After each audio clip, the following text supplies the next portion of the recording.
bat, right? We had the prodigal son, and for those of you who went to 8 o'clock mass, it was a little bit of a difficult message maybe for some of us older brothers out there to hear. So if you didn't go to 8 o'clock mass, I suggest maybe take a look at the replays of the homily on the live stream. So, that's one of the really nice things we have now, and I would really take advantage of it. I do. I love to listen to certain people preach. I admit I don't listen to all of them. There's particular ones I like more than others, and if you have a particular preference, don't feel bad about that. But I think it's really wonderful now that we can go to different parishes, different masses that we don't attend, and listen to particular homilists if we choose to. Different countries. In different countries, yeah. So like my son Jake, he loves to listen to Bishop Robert Barron's homilies. So no matter what he gets fed in Indianapolis, he's getting also fed by Bishop Barron, which quite frankly I feel better about. I know Bishop Barron. I don't know what he's getting, in the local church, but we know what we're getting with Bishop Barron or something like that. So just take advantage of those things, which I'm sure our deceased loved ones would have loved to have the opportunity, to listen more than maybe to Archbishop Fulton, Bishop Fulton Sheen once a week, or others, when they were living. That's all they had was maybe that one extra thing. We have lots of other opportunities. So today, what I try to do is a little bit of a book report, right? So the book, as I mentioned a little bit earlier, is Difficult Teachings. It's by Matthew Kelly. And when it first came out, I thought, well, wow, 40 of these. And I'll tell you what, you could take any one of these 40 and probably find it difficult, but there are particular ones that I think I found difficult. And then when we did the classes, I had 2 men's groups and 4 different classes go through it. I heard from kind of like 100+ people what their most difficult teachings were too. So it wasn't just what I thought, it was a lot of this is a summary of what they thought, and the thing that they heard was the most difficult teaching of Jesus. And so just kind of in your mind, you might step back and say, well, what for me is the most difficult one? And that's what we'll kind of begin this morning, is trying to focus on why are these teachings difficult in the first place. And he starts off right at the beginning with this statement that if people are trying to combine living a Christian life with an easy life, they're incompatible. He wants to dispel that notion right off the bat. If you're looking for an easy life and being a faithful Christian, the two don't meet. Okay? They're incompatible. And he says, but not only did Jesus not promise us an easy life, rather he promised us the opposite. And he promised that if we would follow him faithfully, we would suffer and be persecuted. So just think of the teaching where he says, deny yourself, take up your cross, and follow me. How much more clear could he be that this is not going to be easy? You have to deny yourself, which of course for many of us is very difficult. And the second thing then is to carry your crosses and follow. Many of us are not good at carrying crosses. Many of us are not good at following at all, right? So we got to know who we are in this. Maybe good at self-denial, not so good at following. Maybe good at following, not so good at self-denial, things like that. So he gives you the right away the upfront. This is where this book is going to be a challenge for you. It's not going to be easy. So that's where he begins. And then he says, the problem isn't that life is meant to be easy or that life isn't difficult. Life is difficult. He acknowledges that right off the bat. He says it's supposed to be difficult. The problem is that when we think life is supposed to be easy and we go in search of that easy life, and so then when difficulties arise, instead of recognizing that's normal, we think there's something wrong. So I have to get my golf analogy out of the way up front. So I'm going to do it right now and get over with. I got to have one in there, right? So I played golf for a long time, and I've always been frustrated when I make mistakes, just in general. I mean, who isn't, right? I'm a CPA by trade, so you can imagine how accountants particularly have to have everything, quote unquote, balanced, right? I mean, things have to be to the penny, not just kind of around the number, but the number. The person that does their checkbook, bank reconciliation, and has to get it down, not just near it, and puts on a little adjustment to make it balanced, but it has to find that 3-cent mistake, or something like, must have transposed a number, I gotta go find it, and go double check, and all that. And there's other people that don't even know what a bank reconciliation would look like. They just know it's about right, and that's good enough. But for someone that is like me, things are meant to be a certain way, right? They're meant to be right or done properly. So failing at balancing a checkbook or failing at any task is not optional. It's just not an option. We'll persevere until we succeed. So I'm out there golfing, and inevitably, and John can attest to this, we played golf in the Lazy Cherry Outing, which is not, by the way, these are nice shirts. These were our gifts. Aren't these nice? Look at this. They're slimming. Anyway. I wish. Anyway, so we're out there golfing, and you hit some good shots, but then you also hit some bad ones. Right? Well, again, coming from that background, I don't like that. Now, that is not what I'm out there for, to fail. So right away, our natural thing is we are disappointed in ourselves because we failed in some capacity. Well, I'm listening to this interview by Tiger Woods, and Tiger Woods, who arguably is either the best or the second best golfer in the history of humanity, says, well, no matter how well I play, I know I'm going to have 3 bad holes out of 18, 1 out of 6. He says, no matter how good I play, I know I'm going to have 3 bad holes, and when I have that bad hole, I recognize it's one of those 3 bad holes. And I just play through that bad hole knowing there's 15 good holes. And I went, wow, I learned something really important from Tiger Woods, right? A high moral type of person. He's not exactly sometimes, right? You know his background a little bit. Anyway, but isn't that interesting? How you sit there and go, oh, so it's okay that he can fail 3 times out of 18, but Deacon David, who plays once every week, isn't allowed to fail once. Duh, right? I have to take that 3 holes to maybe half the holes, maybe 9 out of the 18 holes. I'm going to play poorly. But what I've learned is that when that bad hole happens, I just real quick think, hey, it's just one of those 6 bad holes or whatever I think in my mind, and I just have to play through it because the next hole will be better, or the next hole after that will be better. Now, if you get past your number, then you have a complete meltdown. That's okay. But you try not to do that either. But it is a challenge. It really is to sort of accept that. So that was one of the things that I think it's helpful to know that if we have an expectation that's really out of line with a reality, Okay. Yeah, there's plenty of seats. Come on over here. There's 2 right here, and there's 1 right there. We're fine. Plenty of spots. Thanks for being here. No, we're good. I think we're good. We still got 1 if you want here. David's right here. Okay, we're good. Okay. Thanks for being here. Yeah, so just having that, that realistic expectation. And then life isn't so difficult if I just realize that that's normal. So today I'm walking across to say the gospel, and I did my thing, and then I forgot the book. And I went, Senior Citizens Bill, right? But I remember, just a little late. Okay. So I'm there all the time. And when that happens, I've learned now to just smile at myself and go, yeah, I know I'm out here in the garage for something, but I don't know what. But let's see, what's out here? There's a car, there's a refrigerator. I'm not out here to go to the bathroom, I got that one down, right? So I know I'm out there for something. But you start to be kinder to yourself, don't you? After a while. But can we do that right up front? So Josh, you're the young person here, you're one of the younger persons here. Just remember that when you start to forget a little bit more than you used to, be kind to yourself. Just let it go. Okay, I'm having one of these bad holes. I'm having one of these moments, right? And let it go. So that was a real win for me, was just realizing that life is difficult. Remembering things is difficult. Playing 18 perfect holes of golf is difficult, et cetera, et cetera, et cetera. And you have to come back and say, look, I'm going to have some failures. I'm going to have some disappointments.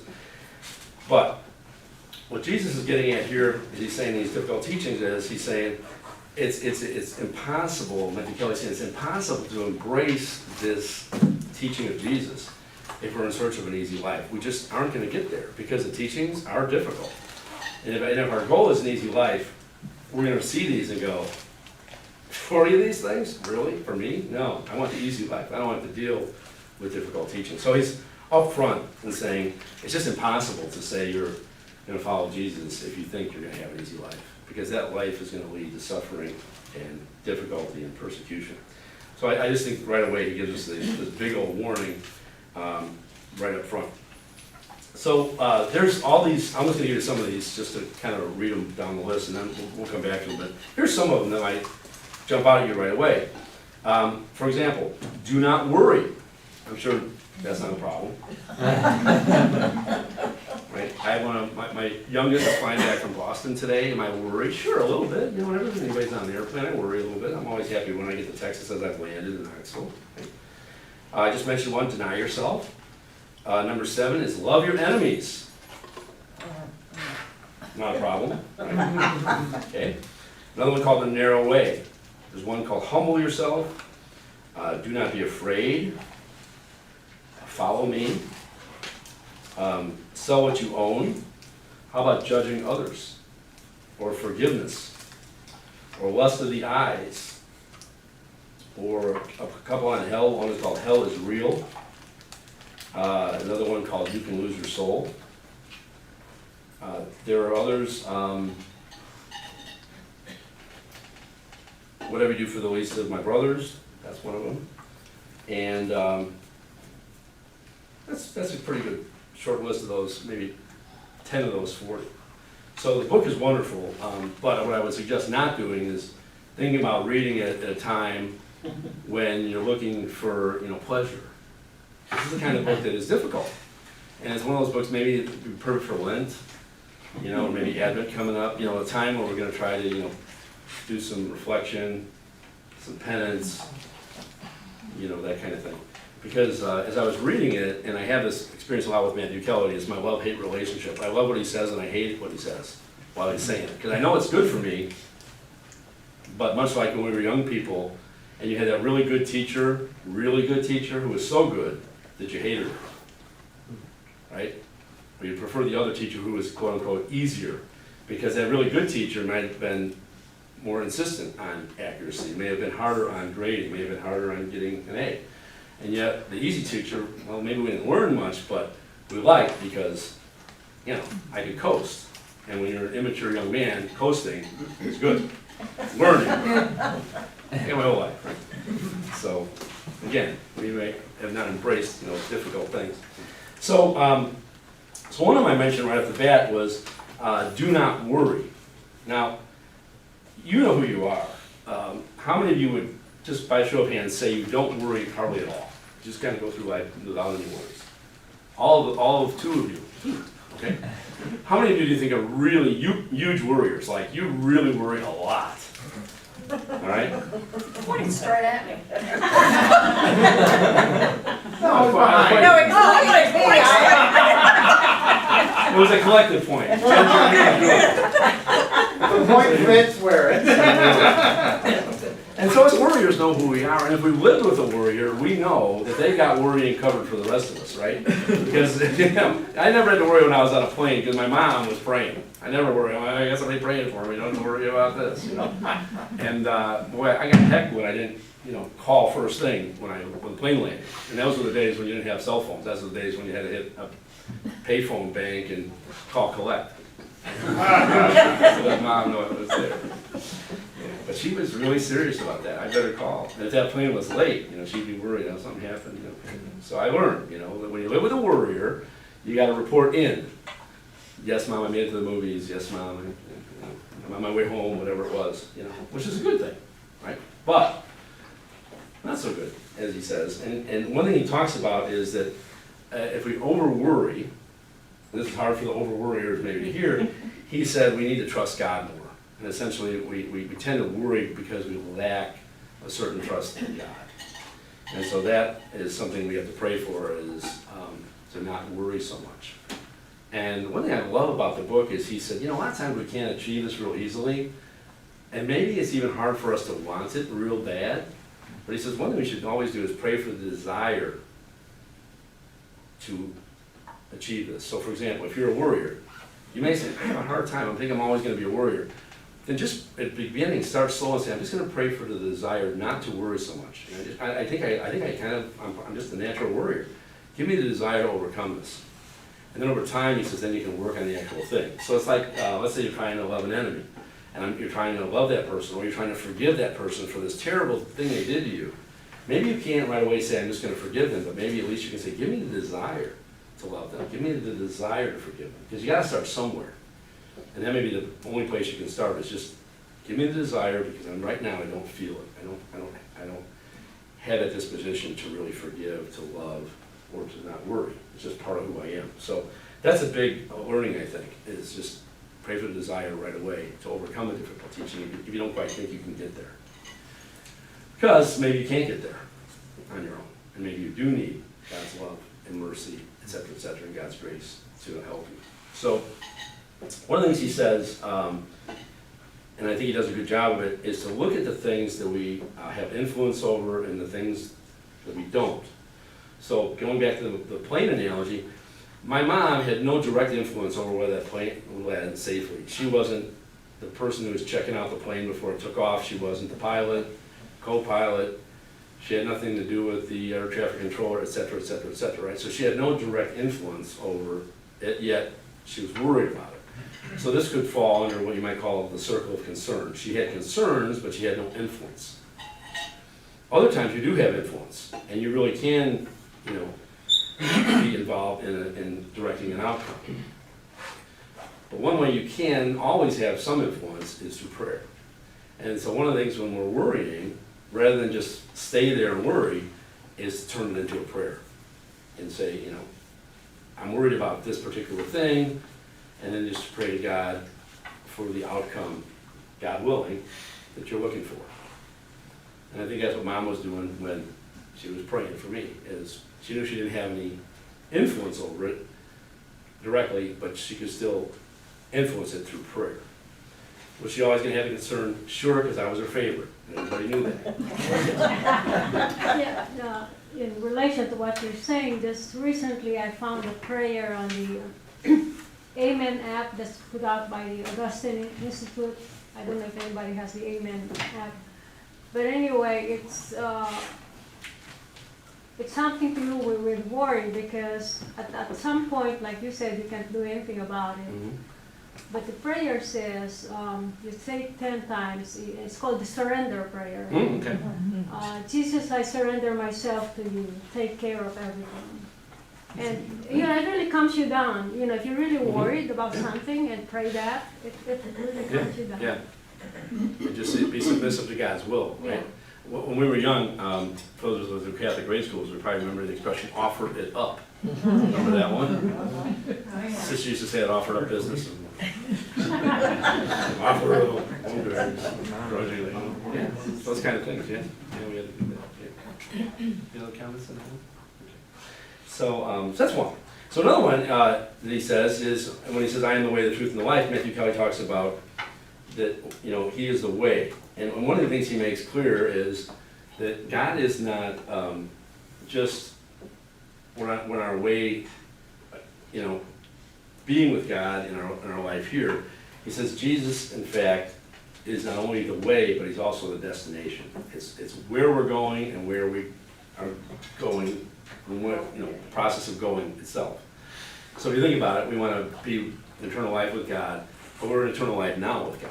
It's just we're in the earthly kingdom, not the heavenly kingdom.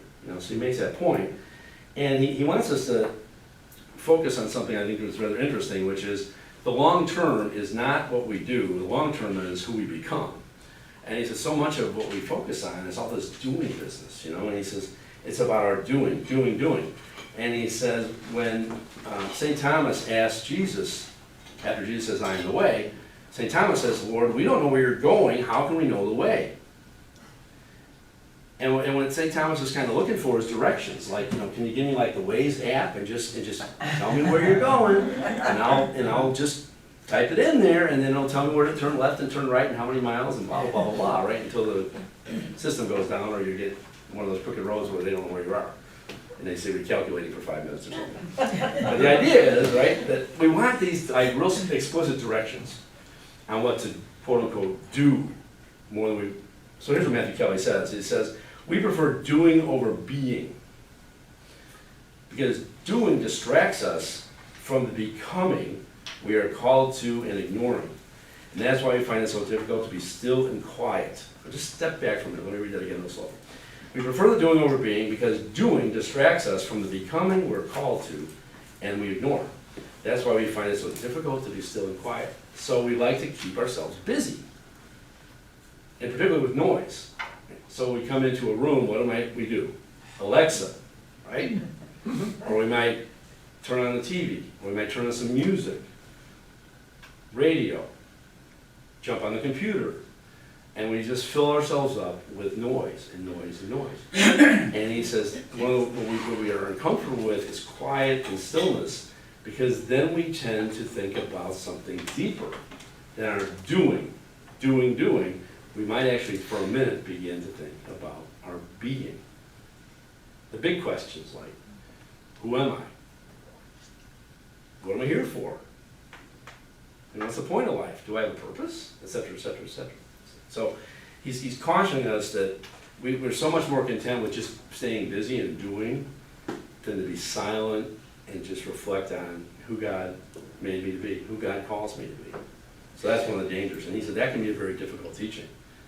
Just to say, I'm going to follow you, but then I have to listen to tell, so that you can tell me where you're taking me. Think about in the car. Are you going to allow Jesus to just be your co-pilot? Hey, ride along with me, but I'm driving. Or are we really going to just say, no, you do, I'll just be with you, wherever you take me. And I think that's it. So I love that I am the way one. But here's another one along those lines, which is, he says, ask, seek, and knock.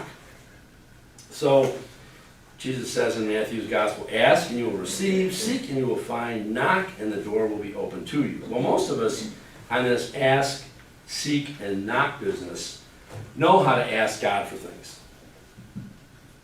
Right? I mean, isn't that pretty common?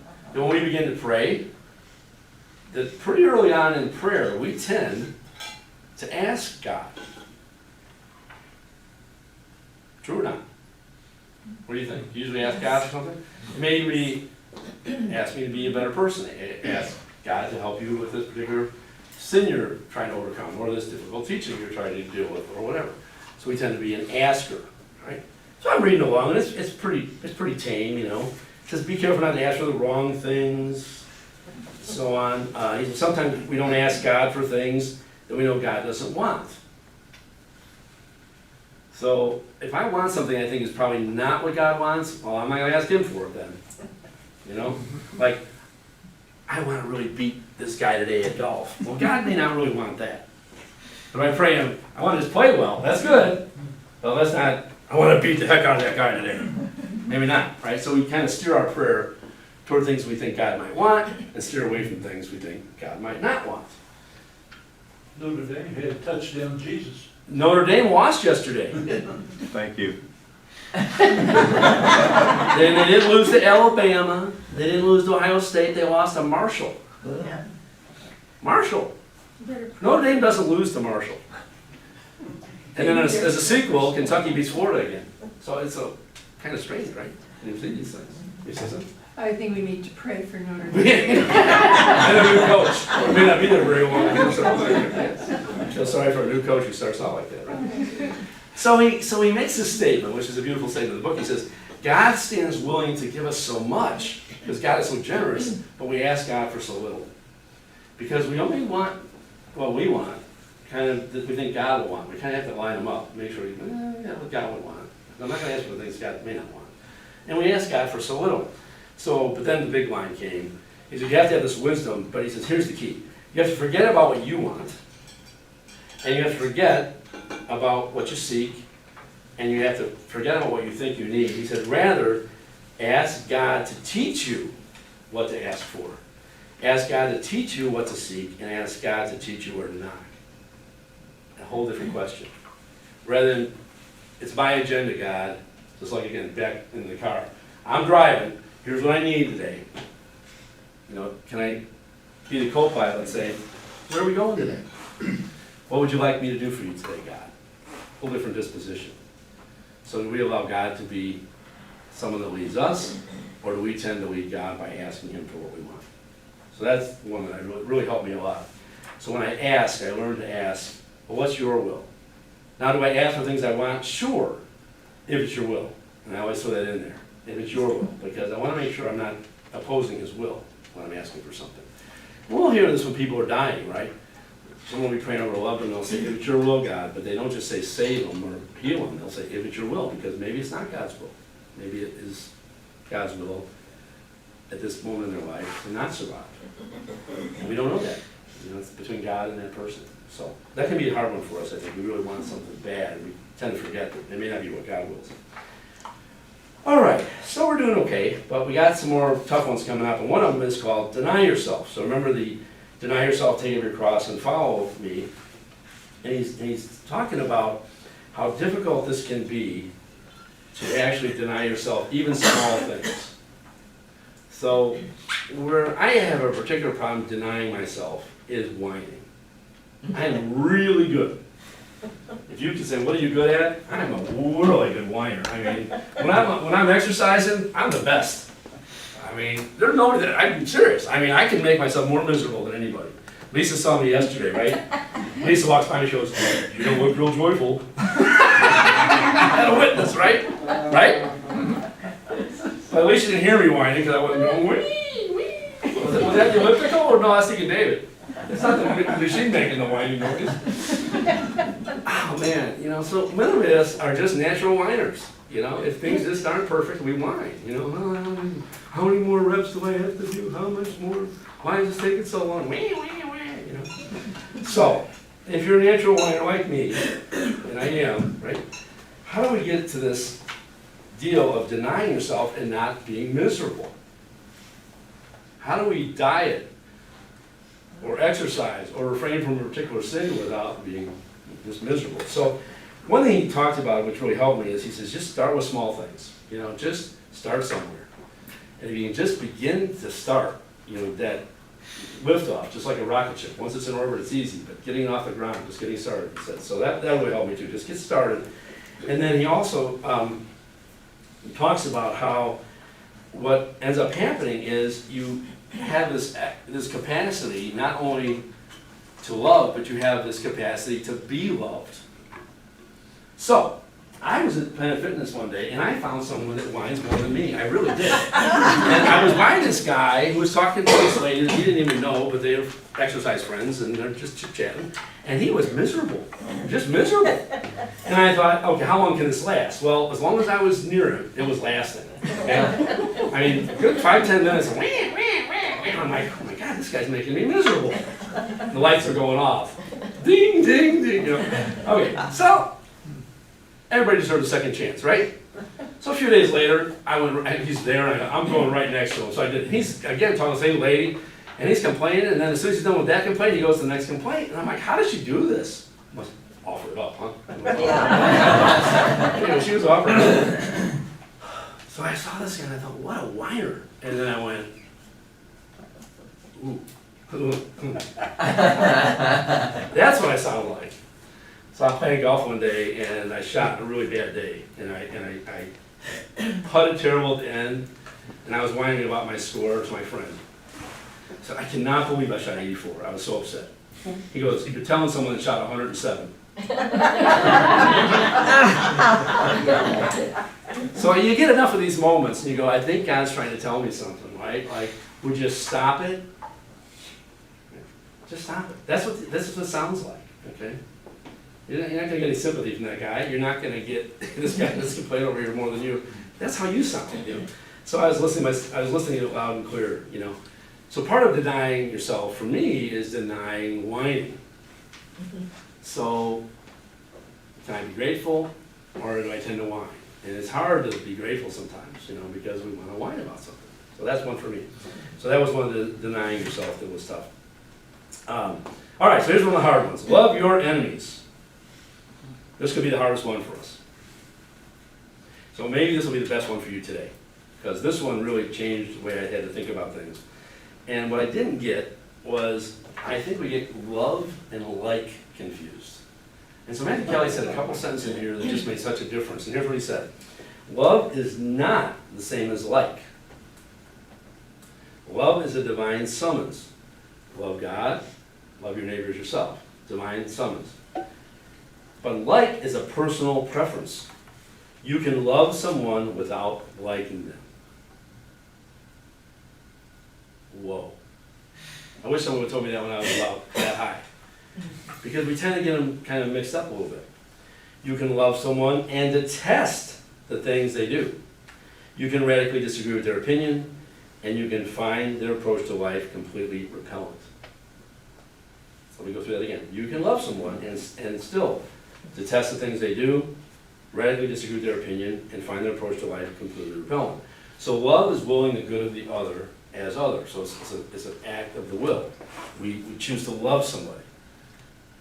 But we can will their good, which could be through our prayer, through our sentiments, etc., even through our actions, without liking them. We can still radically disagree with them. We can detest some things they do. We can find their approach to life completely repellent. So who are these people that we might find as enemies? So he gives a bunch of descriptions here. So here's a couple. These are people that frustrate us. Where do we get frustrated?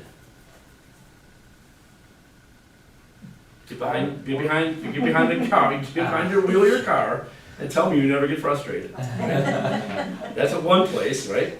Waiting in lines, right? Okay, maybe it's with a sibling, maybe it's with a friend, people. Sometimes people who annoy us or inconvenience us. And then he goes on to say there may be other people that gossip about you, they actually try to harm you. They may indeed hate everything about you and all you represent. So there may be true enemies out there. But he said again, and this is Matthew Kelly talking, where does he start? What does that look like to love your enemy? When someone upsets you by cutting in front of you on the road, or taking a parking place you're about to pull into. Traffic, right? He's talking about driving right away. He says, desire patience for them, desire peace and serenity, desire conversion, desire heaven. You can have all these good desires for them and pray for them. But here's another thing he says about it. He says that you should expect to have enemies. And that was a surprise to me. It's like, I don't think I should really have enemies. He said, no, you really should, because if you stand for certain things, you will have an enemy. So if you stand for, let's say, your Catholic faith, and maybe you have some friends that are atheists, or you stand, or they're non-Catholic or anti-Catholics, you may have an enemy over time, because, or maybe it's your political party, or maybe it's where you grew up, or maybe it's other things. But he says you should expect to have enemies, but not because you're doing something wrong. You may be doing the right thing, and that causes them to be your enemy, because you are, in fact, on the moral side of an issue, or you're standing up for your faith, or something like that. So that was also helpful. So don't feel like you have to be a pleaser and get everybody's approval, because there may, in fact, be people that truly are your enemies, and you actually should have enemies if those people come across you, because you would be faithful to your beliefs and that sort of thing, and you may end up having an enemy. So let me get back to one more here that kind of connects a couple of these, and this one is on humbling yourself. So I dodged the word a little bit, but he makes the distinction right at the beginning about how important humility is in life. So if you think about the sin of the devil, it was pride, right? He would not serve. So it was, Adam and Eve's original sin, wanting to know good and evil, wanting to be like God. So again, instead of putting us in our proper place, a human being relative to God, we want to put ourselves on par with God. So a couple good quotes on this. C.S. Lewis says, humility is not thinking less of yourself, but thinking of yourself less. Okay, so that's one. I think Kevin, you mentioned class, Rick Warren, I think, said that as well. I did find it in C.S. Lewis, maybe not in that quote, but it was very similar to one of the things he said. So that's I think a good way of thinking about it, thinking about yourself less. But what he says in about humility, and maybe it's a little bit hard for us to figure out how to actually practice this, but here he says the practical way of practicing it is to allow yourself to be led. So Jesus says, I am the way, right? And we just talked about the need to be led. Well, one of the key aspects of humility is allowing God to, in fact, lead you. So he writes, only a humble soul can be led. And then he says, it takes real humility to quiet what I want, right? What my desire is. That takes humility. To quiet the distractions of the world so I can have that silence and focus on being, not doing. and really be humble enough to listen to what God might tell us about our being. And then to also just listen to the voice of the Spirit, and then to, of course, follow where that voice leads. So many times we hear it, and we go, yeah, that's, I think what God is telling me to do. And then we go, yes, but. So for St. Augustine, it was give me chastity, but not yet. For some of us, it may be, I know that you're trying to get me to do this, but not now. And you know, when I was discerning a vocation of the diaconate, I just decided that God was a relentless God. And He's asking you to do something, you might as well just get it over with and say yes. And I'm pretty much convinced of that a good parent or a good spouse or a good friend is relentless. And if they know something's good for you, they might continue to make subtle hints or more than subtle hints. Like when I'm going to that freezer for that thing, my wife might say something like, well, you know, you could put that ice cream in a dish. What does that mean? Because where would you think I would prefer to eat it? Straight out of the container. Why? Well, because I can eat more. And there's a lot more in there than when I started. I'm going to look in there, somehow it's more than when I started. How that works. Or if you get near the end, right? Well, there's only a little bit left. So what do? Somehow we'll just finish it. It's a good thing. Garbage man's coming Monday. I gotta finish this off. I mean, you feel somehow that's okay. So, that's the way we think sometimes. So we had that person around to remind us, right, that maybe we shouldn't quite indulge quite that much in that particular thing. So so part of that is really, who is that voice? And so sometimes I think the voice might be the person right next to us. That person that knows what's good for us. Maybe a child, maybe a sibling, maybe a spouse, maybe a friend. But to actually not only just listen to it, but, you know, actually doing it. And I think that's the hard part. I know what to do, but yeah, I'll still do the wrong thing. Right? St. Paul so famously said, you know, why do I do the evil I know I shouldn't do? Why don't I do the good I know I should do? So that's St. Paul. Another thing he says about that is what humility really is. And he says, a lot of people think it has to do with devaluing yourself or talking yourself down. He says, that's not what it is. What it really is, he says, is acknowledging the source of our talent and our gifts. God is the giver of all our gifts. He's the origin of all our talents and abilities, the source of all goodness and every blessing. And he says, you can have exceptional abilities and be humble. You can be an exceptional human being and possess deep humility, because you can do all these awesome things and recognize that it's not your doing. So this morning I was exalted a couple times on the way out by people who said, that was a great homily. And I went, yes it was. No, I didn't. But I say, if anybody said that, I said, those who are exalted shall be humbled. Right? I read that in this morning's second gospel. Right? About the Pharisee and the tax collector. Right? About those who are exalted, you know, or those who are humbled shall be exalted, those who are exalted shall be humbled. So we got to be careful there, because I'm trying to do a good thing, and yet I have to remember real quick what the gospel I just read said, and then practice it. So the way to do that right away is to say thank you to the person and say, well, thank you, Ellie, and then go, thank you. Right, thank you, because that's the person that let me sleep, so that he could speak through me this morning.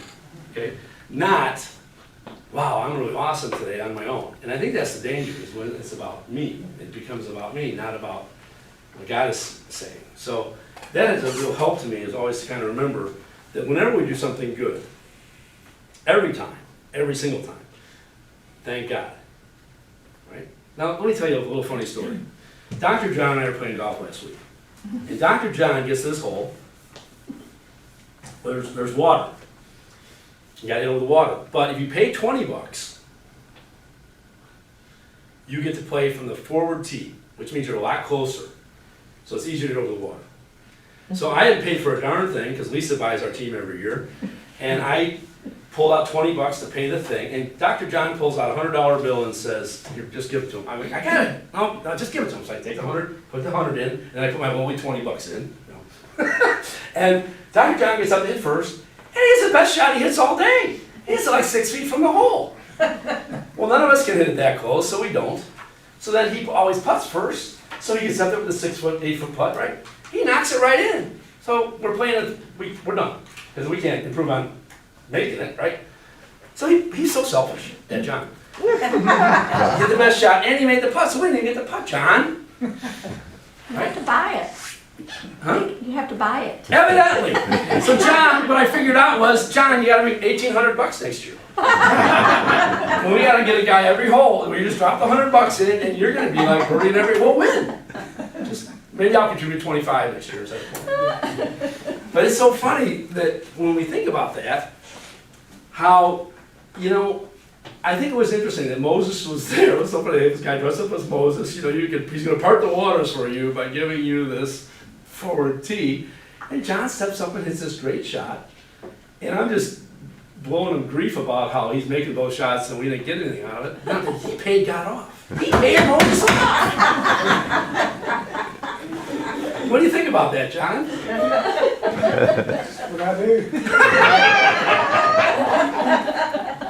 That was great. I think God always has a message, And this kind of conference, I'm not sure it's $1,800 for next year, but it's just always an amazing thing, how somehow, that particular hole, you just stepped up and hit this great shot. I'm like, what's the message here, Maybe being generous, maybe would be a good idea. Maybe I'm not so generous, Maybe I hit the ball a lot closer and play a lot better. Maybe, I don't know. But, you should always be listening. What is God saying in those moments, And it wasn't by accident, because you didn't hit a shot anywhere near that good the rest of the day. I'm not picking on you. That's just true, right? I mean, you didn't have 3 other shots that you hit like that close. That was the shot. Now, he had other shots around the green and stuff, but from that far away, he had a great shot. So it was kind of funny. The one shot where Moses was present, there's John, stepping up with his $100, and he got a payoff. So again, looking for that. And that's part of humility, I think, is always being humble enough to look and see, what is God saying? What is the Spirit supposed to, telling me? And that was one of the takeaways I had that day. I saw his generosity, and I saw something maybe, I won't say I give back, but something, in a way, maybe I need to be more generous. And so that's something to think about. Yeah. And then actually do it. So let me just stop there for a minute. We're about halfway done. How's this going so far? Good. You learning something? Okay. Anybody have any questions? Because I'll keep going, but I just want to make sure. Does anybody have any questions about anything we've covered so far? Because there's been a lot in there about humility and all sorts of different things. Do you have a question? No, No? I wanted to make sure she could see. Oh, okay. I feel like I'm a... No, you're fine. Very good. Okay, all right, let's keep going. All right. So so maybe those are just very personal, but there's one that isn't so personal maybe, and it's about hell. And so I thought this was really a good one because I think for a lot of us, we really don't like to talk about this. And Jesus talks about hell a lot. And he talks about the devil a lot because he's warning us about the devil. So listen to this. He says, among Jesus' most unpopular teachings is his unambiguous assertion of the existence of hell. That hell, in fact, exists. In the New Testament, there are 162 references to hell. Think about that for a minute. 162 times in the New Testament. And 70 of these are spoken by Jesus himself. So 70 times Jesus refers to hell. Yet, according to a Pew study, 37% of Christians in the United States do not believe in hell. Think about that. All us Christians, over a third of us, think it doesn't even exist. And yet Jesus says 70 times, and of course 162 times. So now he starts to talk about what we should fear, and should we in fact fear things.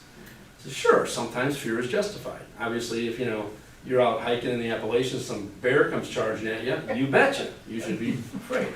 But there's other times he says we have fear that isn't warranted, like when we talked about worry earlier. So he says sometimes the fear reveals we don't trust God enough. But what should we fear? And here's what he says. Hell is real. Jesus is telling us. And if you're going to fear something, fear that. If you're gonna fear something, fear hell. It says, the more we value eternity, the less we'll fear in this life, but the greater our fear should be of hell. And then he says, and Jesus teaches with unmistakable clarity that it exists. And secondly, Jesus teaches that it's within our power to avoid and that it's worth avoiding. So Jesus is warning us a bunch of times, he says, about hell. Now, there's another little section where he goes into how we could lose our salvation. And we could go through all sorts of detail here on, like I mentioned this morning in the homily, about missing masses on Sundays, putting us in moral sin, other grave sins, things like that. But he has some really like scary little thoughts. And one of them was, he says, don't let a moment of pleasure cause you to lose an eternity of happiness. Don't let the trivialities of life distract you from the reality and importance of eternity. So we really think about the big picture. And for myself, I find people that are really, really temporal about everything. It's all about this world, and it is for them. And I just see it as this is it. And they live their lives as though this is all there is. And I just sit there and go, I'm sorry. I just look at this as a journey through a short period of time. And if this was my life eternity that begins over there, my conception on the edge of the blackboard, and this is eternal life going that way, and I'm 62, I'm probably about right there, right? So I'm going to live to be this long on this life, and eternal life is going to be all of that. Does that make sense? So other people compare it to, my life is like one grain of sand on the seashore, and eternal life is like all the grains on the seashore. That's how long eternal life is. So he makes a statement about don't let this, temporal stuff cause you to lose an eternity of happiness. Don't trade them. It's a bad trade.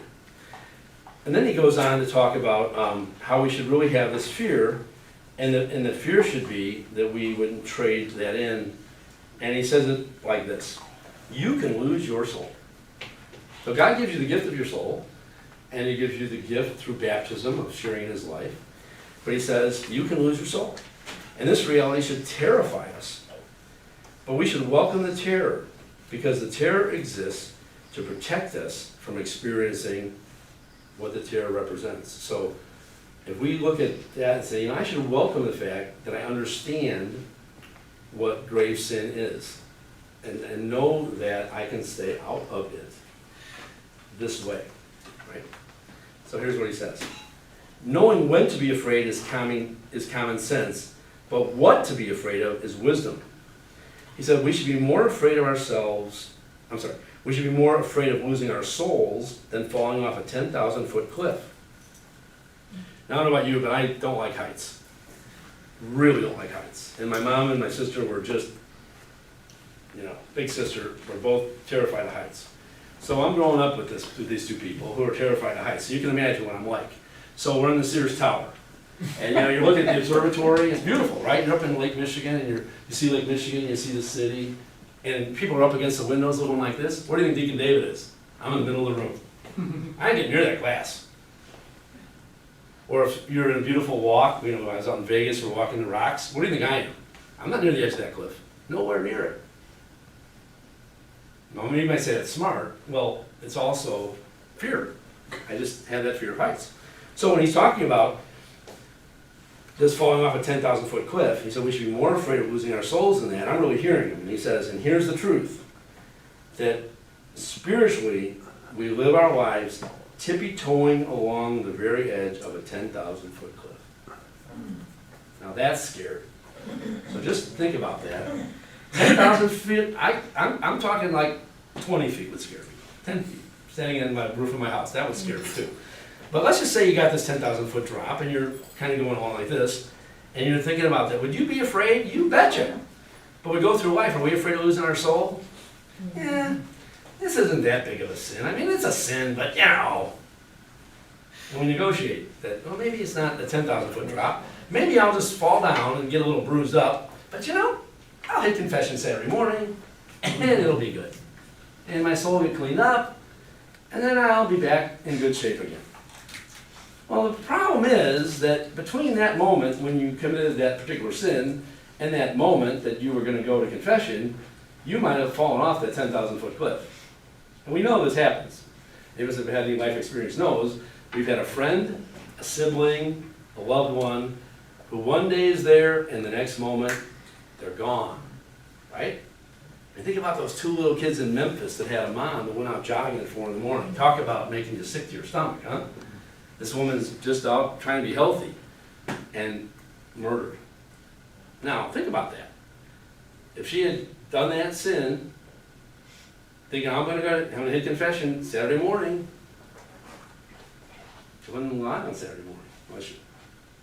We just never know. It can be a sudden heart attack, it can be a stroke, it can be whatever. We aren't in control. The pilot had a bad day, or whatever. So I think it's very scary for us to just think, well, I'll just control this. You know? We think we can somehow manage it all, but we really don't. And Jesus has warned us over and over, right, in Scripture. How many times does he say, you don't know. You just don't know. He describes it, you know, you don't know when the thief is coming. You don't know. Remember the story about the guy who's, you know, going to build bigger barns and stuff, and he says he doesn't know that his life will be demanded of him that very night. He's worried about temporal things. He should be worried about spiritual things. So I love that little line in there, and I think about that one a lot. Is do I really want to put myself in that situation to risk, you know? And being an accountant does have its merits, you know, because when we are taught, for anybody that's in the financial world, it's all about risk and reward, right? It's about cost benefit. So Dr. John, if I eat bacon every day and I die young because I overindulged in bacon, it doesn't mean I'll never have a piece of bacon, but it also means I'm not going to eat a pound of bacon a day, because that could kill me. But if I eat a piece of bacon, a couple pieces a month, hopefully, no effect. Give me a head nod on that? Yeah, occasionally it's okay. Yeah, occasionally it's okay. Just don't overindulge. But yet, sometimes we do. We know we're doing something that's bad for us, and we do it anyway. So I love Crystal Lights. I love Crystal Light. Anybody drink it besides me? No? Don't drink it. I'm really addicted. Anyway, and I convince myself it's okay. Because, you know, I'm working out, and I'm whining. And I need Crystal Light because I have some pleasure. So I drink Crystal Light. And then I hear this study that says people that drink high amounts of aspartame have higher risk of heart attack, stroke. I'm going, No. why is it that everything that tastes good is bad for you? Right? Should I just keep drinking it and drinking it and drinking it and drinking it? Maybe, because maybe that study's not. But what if this study is right? It makes you think, you know? Who do I love more? Do I love my wife more, or do I love Concord Great Crystal Light? This is on tape, so I love you, sweetie. So that's something, you know, just think about that for a second. So, you know, yeah, we can lose our lives, we can lose our souls, and just be real deliberate about it, so that if we are sinning, do we really say to God, yes, I know I'm sinning. Yes, I've chosen to sin more than I love you. I think if we go through that process, a lot of times we're going to say, I may want, but I really don't want to jeopardize my salvation. I don't want to hurt God. You know, it's very humbling, talking about humbling yourself. I went to confession yesterday, and whenever I say the act of contrition, which I should say more, but whenever I say it, when I hear that phrase that God is deserving of all our love, right? How many of us love our spouses more than we love God? Without really meaning to. How many of us love our children more than we love God? Because we will go to any length for a certain person or persons in our lives. And we know this. Now for mothers, it could be a kid, or for a father, it could be a kid. For a husband or wife, it could be their spouse. It could be your parent, it could be a loved one, whatever. Question is, you know, do we really love God like that? Because I would never hurt my spouse intentionally. I would never hurt my children intentionally. But with God, you know, I have that sin of presumptiveness that says, He's big enough to handle it. He made me after all. I mean, if he wanted me to be so perfect, why didn't he give me better stuff? Anybody ever go there? Just kind of negotiating with, well, you made me this way. And if you're Italian, you made me Italian, what do you expect? Whatever. We start to go back into our heritage and my parents were this way, and we start to blame all sorts of reasons. But in the end, we get in this situation where we're saying, well, if you really wanted me to be better, you should have made me better. You made me a Chevy. If you wanted a Lamborghini, you should have gave me some better stuff. Right? And we kind of do that sometimes but when it comes to our loved one, if I know this would disappoint my spouse, or I know if it would hurt my child, well, I ain't going there. No way, I'm not doing that. So, Father Michael was a wonderful priest here, and he was a wonderful example for me. And I just never forget one homily he gave about his mom. And it was about when his mom lost her husband, Peter. And some of you will remember this homily, if I say it well. Because he was talking with his mom about Peter, and she was telling Father Michael, her son, that she didn't know if she could ever love God as much as she loved Peter. Good question, huh? We have people like that in our lives, and we think, that's a tough one. Maybe I do love, because through my actions I evidence my love, and my love toward my spouse or my loved one, whoever that particular person is, might not be the same as my love for God. So, what Father Michael said was, well, Mom, let me introduce you to the God that gave you Peter. There are lines that Father Michael said I don't forget. Not one of them. Let me introduce you to the God who gave you Peter. Now, that's his mom. Now, that's not an easy person to tell. I don't know about you, but moms and dads usually don't listen as well to their children as they should. Self-included. I'm glad you told me that. Thank you. Yeah. Deacon David said so. Play the tape. Just go straight to the 41-minute mark. Just right there. Just like 1 second. But that's so true, right? I mean, we do sometimes, I think, struggle. So that, I think, was just a beautiful message for me, and one that I'll never forget. And that, do we sometimes forget, who's the source of that good? Who is the source of that child in my life, or the source of that husband or wife? Do I really, when I say God is deserving of all my love in that act of contrition, do I really mean it? Because I can say it, just like I can sing in Our Father all day long, and I keep going, my will, my will, my will, and then I say, thy will be done, and I go, and I just keep on going, but I ain't living it. Or I can get that part that says, forgive me as I forgive others, and I go, oh, that's a hard one for me. So while I'm praying, I'm lying as I go along. Or I could say it in the act of contrition too. Yeah, you're deserving of all my love, but I don't live that way. Because I give all my love to that person, or I give all my love to those people, and not to the source of all of that good. And those are hard things for us, because it's easier to love a person that's right in front of us than the one that isn't as visible, right? And that's why we have such gifts in the church of the sacraments. Because the sacraments give us an opportunity to have something tangible right in front of us. We see the water. We see the bread and wine become the body, blood, soul, and divinity of Christ. We see the oils. We see the priest saying the words. We have all these gifts that bring something, tangible to assure us that God is the minister of that sacrament. God is present to us. So hopefully we can get there, but it's always a challenge, I think, to remember who the source of all that good is. And then, again, to actually act upon that. And to say to God, I love my spouse, but man, and without you, there would be no spouse. I love my wife, but without you, there would be no wife. It just kind of always, so that's part of that humility, is again recognizing the source of all that.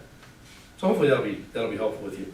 One of the other things he says at the end of the section about being fearful And it's a simple little thing, and it really had nothing to do with fear. He just threw it in there, and I thought, this is just a great little line. He says, people are fragile and wounded, so we should be careful with each other, and we should live life thoughtfully and go gently. Well, this wasn't about other people at all. This was about me. And it hit me like, whoa, because I am not gentle with myself. You know, if you goof up, I will forgive you over and over. I don't care. If you mess up, it doesn't bother me a bit. Honestly, it doesn't. I expect you to mess up, because you're not as good as me. That's the way I think. It's terrible. But I've been thinking that way my whole life. I'm not joking. I'm serious. If I was playing in a golf tournament, I was going to win. Why? Because I'm the best. I just am. And that's the way Tiger Woods would have thought. That's the way Michael Jordan would think. I mean, that's not unusual. People think that way because they think that way. All right. So presume you think that way, that you are somehow talented in a particular area. Okay. So now you have to deal with this. And you have to be gentle, not with other people, but with yourself. So what happens when you know you're going to win and you don't? What happens when you're going to be perfect and you aren't? How forgiving are we to ourselves? Not very, right? Not very. Where we'll forgive the other person for doing the exact same thing. But I don't, no, I'm not allowed to do that, because I'm not like you. I'm better than you. And I just don't fail like you do. So here's an example. So my wife, God love her, she occasionally steers the car into places where it shouldn't go. And she's driving to Mass, you know, the other morning, and we have these wonderful little things between our lanes in Farragut that when they were trying to keep people working, they gave these people jobs to build these islands in between lanes. So people drive along, and you know, they're like these little median things, and you know, there's plants in them and all this kind of stuff. So my wife, you know, she makes a left turn, and she clips one of these curbs around these things, and her tire goes flat. So she comes home, and she says, I hit the thing there when I turned left. I hit that before, she said, but this time the tire went flat. Well, I've never hit that. And right away I'm thinking, well, I can't. You know, right away I'm thinking it. But I don't say anything, because all I say is, it's no big deal. It's a tire, right? So I look at the sidewall, and sure enough, it's got a crack in it, so it's not fixable. So right away, you know, let's call AAA. No! I can change a tire. I mean, how hard is it? I could do this when I was 16, because when you're 16 and you're in my household, you know how to change a tire, or Dad wouldn't let me out of the house without knowing how to change a tire, because that's the way dads were back in 1975, okay? So I had to learn how to change a tire, so I thought, I can do this. This is not this hard. Well, in 2022, cars aren't the same. So your spare tire isn't where you think it is. It's in this thing where you have to take this gadget and you have to spin it, and it turns and it falls out of the back of the trunk in my pilot. So I get the tire, I'm like, this isn't this hard. You get the little scissors jack, right? Well, I didn't put the jack on the right way, so I had to figure that out. So that's okay, I'm getting there, you know. I'm good. I do not fail. I will finish this job. And I got it on, everything was good. Car gets fixed, $318 for the new tire, not a problem. My wife, guess what she's doing? I can't believe it. $318. She's feeling terrible. Plus, I had to change the tire and failed repeatedly as I was going along. So she feels bad. I'm like, what are you feeling bad about? Like, well, you know, like it's my fault. Don't worry about it. Well, then the lights are going ding, ding, ding, ding. What if that was me? What if I would have been the one who nicked that curb? Well, that's just not possible. I just don't do things like that. Anybody there? And when it happens to you, what do? You beat yourself up. You smack yourself around until you're miserable enough to go, okay, I paid my dues. I'm finally done suffering for my misdeed. Right? You know who you are out there, don't you? When we fail and we're just beating ourselves up and all sorts of stuff. You see, I have a lot of practice at that, Smith. But we do. We smack ourselves around. So one of the hardest things there is to just be gentle with ourselves. Forgive ourselves. boy, that's hard. Because what we're doing is then having to recognize, well, you know what? I'm just not so hot. I'm just not so perfect. I'm just not so much God's gift as I thought I was. Because, I'm just like everybody else. And that sucks. I mean, it just does. Because we don't want to think that way. They ask people in a group, how many of you believe you're above average drivers? And like everybody's hands go up. Because who wants to say I'm a below average driver? Nobody. So we have this bad self-image of I'm overly, positive sometimes, or we're the other way. Sometimes it's we're failures and we're losers and stuff. But for those of us that live in this world that we're not allowed to fail, man, it is tough to be gentle, to be careful, to be fragile, to be wounded, to be thoughtful, because we just smack ourselves around right and left. And we were conditioned for some of this. Some of this was our parents, some of us, it's our society, where, when we leave, we have these great experiences, we think, until that one person comes along. So my wife did this health and wellness expo, the health and mental wellness expo on August 19th and 20th. And so there was, several hundred people here. And she was the organizer of it along with her committee. And they did a great job. They just did a great job. And so she got lots and lots of compliments. And my wife is going like this. Thank you, thank you. Until one person says something. One person. And my wife was mad. And we got home and she goes, I just can't believe that. I can't believe the person would say that. I'm like, you're gonna let 200 people being happy. You're gonna let this, oh man, she was mad. She was mad. And how many of us do that? I mean, we just get one person can get on our skin at work, or one person get on our skin at church, or one little word, and we don't, you might all come out of this thing saying, Deacon David, that was really a good talk today. And one person might say, you talk too fast. You just gotta slow down, dude. You just talk too fast. What am I gonna remember? You gotta be really careful. And that's part of this, is be gentle with yourself.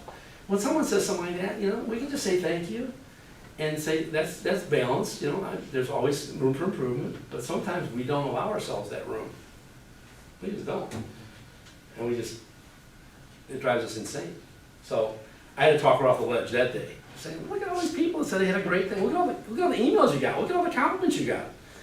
What about the people you really care about? Like what did Father Doug think about how many people showed up? Or what about, some of your team members, your committee members, or some of the speakers that you talked to afterwards? What did they think? But again, we can be so hard on ourselves. So that's one of the key messages today is, if we do that C.S. Lewis thing, think of ourselves less. Sometimes we also have to think less of ourselves. I mean, literally, think less of ourselves. Don't put ourselves way, way, way, way up there like we're supposed to just be perfect. Because the reality is, we're not.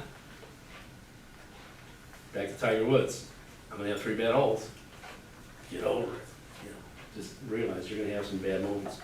And that's hard for some of us to hear. We just don't accept that about life. All right, so let me stop again for a few minutes because we're about 2/3 of the way there. Anybody have any comments or questions? Because I'm just rambling along here. Tell me what's been most helpful. Well, one thing you heard, just because I want to shut up for a minute. Somebody offer something that you said. Yeah, just the last thing you said.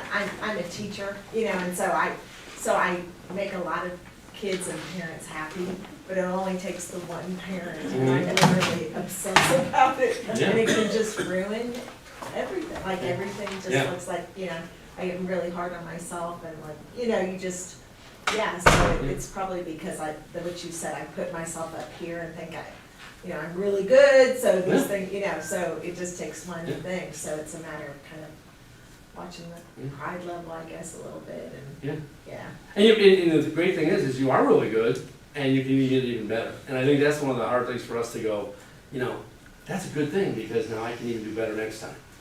But in the moment, it doesn't feel. Well, and you should just kind of think, well, you also put it in perspective, could be that person, or it could be, or maybe it is a little humbling thing, but not think about it too much. I think I just think about it too much instead of thinking about the good things, So it sort of monopolizes the joy, steals the joy away, but it monopolizes and gets things out of balance, doesn't it? Yeah, one of the things Josh. that one of my former managers used to say a lot was, remember the lessons, forget the details. and that has really stuck with me a lot. That's a good one. Yeah, yeah. Yeah. So like, for example, if you're learning the lesson, like you're learning something for next time, right? Like, yeah, For so like if you something about if you yourself. screw up, like if you miss a goal or something like that, you know, don't focus on how you missed that goal and like all the things that you did or didn't do that prevented you from getting there. Just remember what you need to do for the future Mm-hmm, to prevent that Yeah. happening the next time. yeah. Don't make the same mistake again. Well, Yeah, but see it as a But positive. yeah, right? yeah, it's like Yeah. something, yeah, just know what you need to do for the future, Yeah. but don't get so worried about what you did Yeah. and not Yeah. succeeding or whatever. And you know, we have all these lessons around us. Like one of my lessons, my idol when I was growing up was Jack Nicklaus. Well, Jack Nicklaus has more seconds and thirds in major tournaments than anybody, by far. It isn't even close. So guess what? He failed a lot, right? And he finished second a lot. Second and third, Dave, He isn't finished third.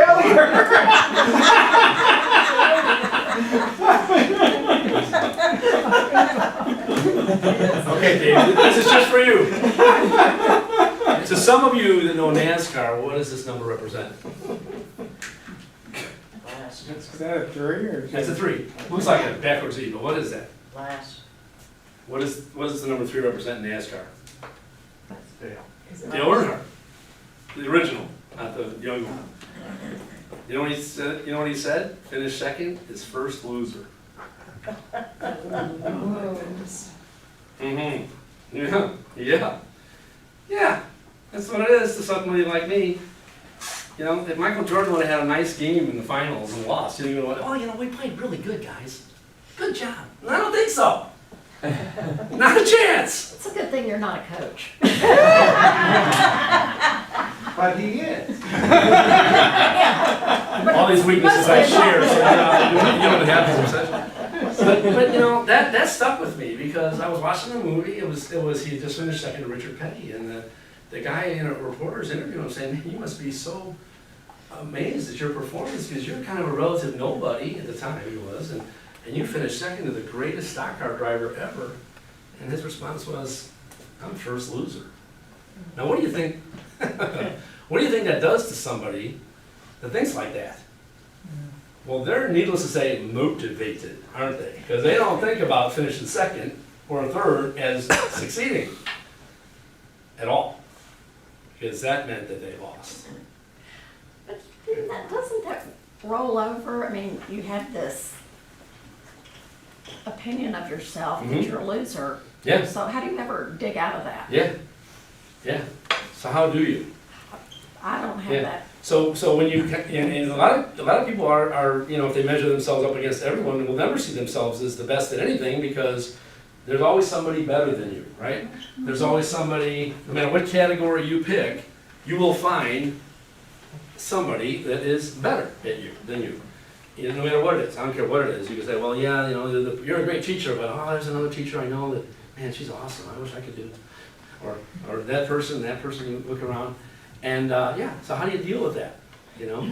And this is where we go back to a little bit of this morning's homily about, are we grateful or are we resentful? Do we see the good that we're given as good, or do we see it as not good enough? And in a sense, we're resentful by not being whatever that thing is that we wanted. Like, well, why didn't you make me this way? Why didn't you give me that gift? Why didn't you, you know? And we point upstairs and go, you know, you set me up for failure. I mean, I just can't be who I want to be because you didn't give me the gifts that I needed to be successful or to achieve or whatever. Or that And we one can point thing. right upstairs. Yeah, but it might be for that one thing. Yeah, You may have another talent that exactly. Yeah. Yeah. That we might be missing totally. Yeah. We were meant to be the greatest at this particular thing, or just a really good one at this particular thing, and we missed the whole thing because we weren't listening, maybe to God to tell us what that thing was. Yeah, that's a great point. When I look back on my 80 years, and I think of my 2 marriages as being failures, because I couldn't help my husband out of their illnesses, you know, and I'm trying to cope with them and trying to help them through their trials and whatever. I was just too naive. You know, too trusting, whatever it is, to adapt myself to what I should have been doing probably. And but now that it's been 25 years since my second husband died, I look back on it, I'm not upset that I went through that, but I'm much wiser, and I can share and help other people, you know what I mean? It's not that I'm better at it, but I've been through it. Yeah. So now I have a dear friend, he's disabled, and I'm taking care of him, and it takes my mind off me. It helps me to see, you know, get him out of the house, get him to medical treatment, get him to here and there. Yeah. And I know I don't ever want to be married again, but at least I've got a best friend that I can feel good, you know, I don't say I'm a wonderful person to help him. It's a directive in life that makes me feel better actually through offering it up, whatever. But also what you learned 25 years ago is now being put to good use.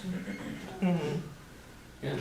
It's too, you look on your life and you go, whoa, I ain't even got 20 years left, so why worry, don't sweat the small stuff, right? The small stuff, the past. Yeah. Trying to raise the kids by yourself, all that stuff you went through. It's not worth the worry, the upset, the memories, except for in a positive way to apply it to your life now. Yeah, and you touch on probably the most important aspect of this was when it begins to affect you, the way to best deal with it is to not keep it within you, but to begin to use it in a way that helps other people. So as an example, if like my wife, she's suffering from 3 different disorders. She's got anorexia, depression, and anxiety. Well, she goes to a nutritional therapist and a psychotherapist. It wasn't for all that experience, that whole health and mental wellness expo wouldn't have gotten off the ground, because after a talk that she heard somewhere else, she went to Father Doug and said, hey, can I make this part of my ministry here at All Saints? And that was the catalyst to get this thing rolling. And then she said, hey, I know this person, I know this person, I know this doctor, and I know this strength trainer, and I know this guy. And all of a sudden, you know, we got a line of speakers, you know, in no short order. So again, it's kind of like making lemons, and taking lemons and making them into lemonade. I mean, you got an issue you're dealing with, but what can you learn in that particular process, right? And begin to give it away by helping other people. And that's the one thing that, you know, going back to answer your question, Lisa, when you look at the things that you've struggled with, you know, there are people that are way more struggling than you are. I mean, my struggle, good grief, is, you know, I'm having a bad day when I shoot 84, okay? If I got the guy out with 107, I gotta remember, maybe I can help this guy to shoot 95. And maybe I'm gonna find more joy helping that guy shoot 95, because he's never shot under 100 in his life. But if I can just help him with this and help him with that and do a little this and do a little that, maybe I can get him to play better. And, you know, am I walking off the course that day going, oh, I had 84 and I feel bad about myself? Or I gave something away. You know, I got a certain level of talent, and it helps me to share that with others and make someone else's life better. So that's one thing that comes through this thing too, is over and over, is part of being humble is not thinking of yourself so much. It's being other-centered, not so self-centered. And really thinking about how can I give these things away. And no, you know, I'm not going to be the best teacher, but you're working with what God gave you. And I think that's one of the hardest things for us, is to just stop judging God. I mean, I do this all the time, and I have these funny conversations with God about, why did you make me this way? Why am I, you know, so goofed up? And like, I'm watching Michael Jordan Last Dance episode, and Michael Jordan says, I have a competition problem, and I go, so do I! You know, and I know I do. And anybody in my family knows it. I mean, I kid around about this, but it's true that if we're playing any family game, there's only one person they really want to make sure doesn't win. They pick on you, Dave. No, because I know that not only when I win do I win, but I also let them know I'm winning. And I also let them know I was supposed to win because I'm better than you. It's horrible. But it's agree funny with too. my wrestling coach that said the only good loser is a frequent loser. I'm a good loser. I mean, I remember when my kids would act up when they were little, and they would act out when they would lose, and I'm like, yes, yes! They're passionate. Other parents, oh, don't get upset, Johnny. No, not me. I'm like, get mad. You know, you'll get better. And I'm like a terrible parent. You know, why are my kids so gold ribbon? I don't know. You know, yeah. It's funny as you look back, but those are serious things, and again, I think getting in the way is really critical. I mean, really, really getting in the way and saying, look, you know. So how can you help another teacher be a better teacher? Because she may not be as good a teacher as you because she's just not. How can you help that person? And then you're not so focused on, well, that one person that complained about me, whatever she said, you know, that's not that big a deal. What is a big deal is that for the next generations, these kids in that other classroom are going to be better because I helped that one teacher that one day. Okay. So I think giving away is huge. Okay, let's get to another one which I really love, and this was on judging. And again, we talk about judging God, and we, but this one is not about judging God. This is about judging other people. And so I just thought he really nailed it on this one. And he talks about how we are supposed to make judgments, so judgment is a good thing. So God gave us prudence or wisdom, right? He gave us the ability to know what's good and evil, what's right and wrong, and he gives us the moral law, he gives us the natural law, etc. He gives us all these gifts, and yet, he says, we sometimes don't use good judgment there, but where we really don't use good judgment is with other people. And here's how he says it, and it's a great little paragraph. He says, at the beginning of it, when you judge others, you define yourself. You think you're judging them, but you're really judging yourself, because whatever you think is your perception, so you're the one making the judgment. You're really just defining yourself. So here's what he says. When you believe someone has judged you and misjudged you, you feel misunderstood. So someone has a wrong impression of me, like you as a teacher. That person just doesn't get it. I mean, they just misunderstood. They misjudged me. And you have been misunderstood because the person didn't take the time to understand. They just made a judgment. Okay? That's what we think when other people judge us. And that could be your own parents when growing up. Yeah, it could be anybody, yeah. So that's when we're the recipient of judgment. Now listen to how it is when we judge other people. He says, we are lazy when we judge other people. He says, the laziness of judgment requires little critical thinking, no emotional intelligence, and almost is entirely self-centered. In judging, he says, we put ourselves at the center of the universe and we set up a hierarchy where we put ourselves in a superior position, and then we judge others as inferior, worse, or less than us. So we're driving down the road. That guy is a bad driver because he's in the left lane. He's going too slow. He should know better than to be in the left lane. That's the passing lane. You're an idiot. Okay. Get up the left turn lane. Light's green. Behind a car. They're not going out in the intersection. They're just not going to go out there, are they? No, they're not. So I'm going to wait, and the light turns yellow, and then it turned red. And I'm sitting behind the same idiot, and the same thing's going to happen the next time it turns green. In Chicago, it's 3 cars on the left. In Tennessee, it's 0. Get over it, right? I mean, you go through this stuff. I'm not the only one. We know what we're driving. We know what I'm talking about. What are we doing? Going back to this, he says, it's a snap judgment, right? It didn't require any real critical thinking. We don't really know what's going on. Just make this decision.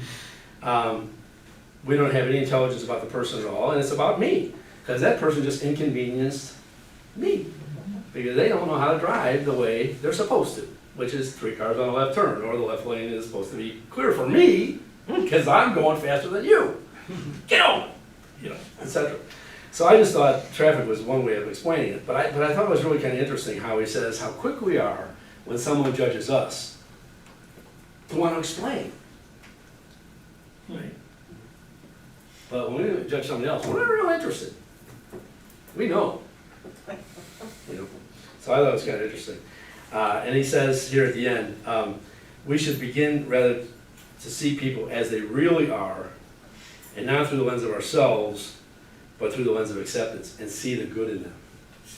You know, so maybe we could just say for a minute, well, you know, that driver in front of me, you know, he's just being careful. He doesn't want to go out there in the intersection because he could be causing an accident. I could say that, or I could say, what the hell's the matter with this jerk? Right? I mean, I could be right there. You have a choice at that moment to think something, or maybe the person's just on their phone. I mean, how many of us do this? I mean, we know this. We're not looking at our phone, but the phone buzzes. And we're mad at heck at everybody else when we see them looking at their phones. Right? Like the person in front of us, we're like, it's green! and then you know, you give them a little tap, and then they give you one of those, and they go, well, what do you think they were doing? Well, we know what they were doing. They were on their phone. We know it. Don't we? Don't we? And then what happens when it happens to me? And I'm the idiot looking at my phone, and the light turns green, I get the little beep, and I go, oh yeah, it's green. Yeah. I do the same thing. We do. Right? And yet we judge the other person for doing the same thing we do. And we use words like, whatever they are, stupid, idiot, whatever. So God loves to play games with me. And I may have mentioned this one before. I know I mentioned it in class, so bear with me. But I have to, when I get to my house coming from town, I live on a road where I have to come to a stop sign. It's on North Foxton Drive, and I turn right to go to the house. And it's a stop sign. So stop sign every day, at least once, maybe twice, sometimes 3 times a day. I'm getting that stop sign and I'm turning right. Well, in Knoxville, you know, not everybody uses their turn signals real well. And being a Chicagoan, it irritates me. Not that we're perfect in Chicago, but Knoxville, people don't stop at stop signs real well, and they don't use their blinkers. And they don't get insurance. What? And they don't get insurance. Yeah, probably too. Something. But anyway.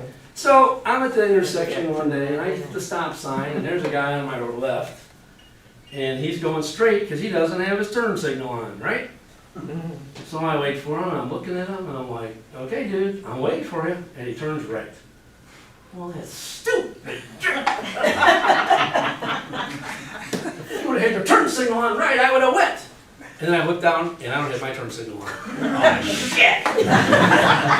Now we do that stuff, and God put it one block away from my house to remind me 2 or 3 times a day not to judge other people. Because, man, we are so quick. When that person doesn't use their turn signal to notice it, but there I was, turning right without no turn signal on, and now guess what I do? Every time I come up to the turn signal, I go, got it!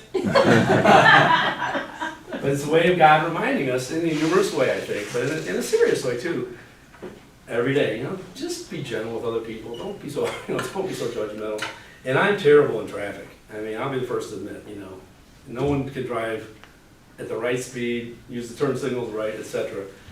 Because I don't ever make a mistake. You know, good Lord, you know, follow me around. You're like, that guy's a lunatic. So yeah, so this whole judging thing is really serious. I mean, for a lot of people, it's their hardest thing. They just have very good judgment on lots and lots of things. They just don't know when to turn it off, you know, and say, okay, this is not my place to be judging that person and that thing. You know, my place is to make judgments at work and make judgments, you know, like Dr. John with, you know, medical care and other things like that. But you know, it's not my place to judge them as a person, and that's God's realm, not mine. So I just thought he had a home run on that one for me. Another good one is on forgiveness, and that is another thing we have a hard time with. And we're about out of time. Oh, we are? Yes, I didn't know what time we went, 10:45? 10:45. Okay, well then we're out of time. I'll forgive you then.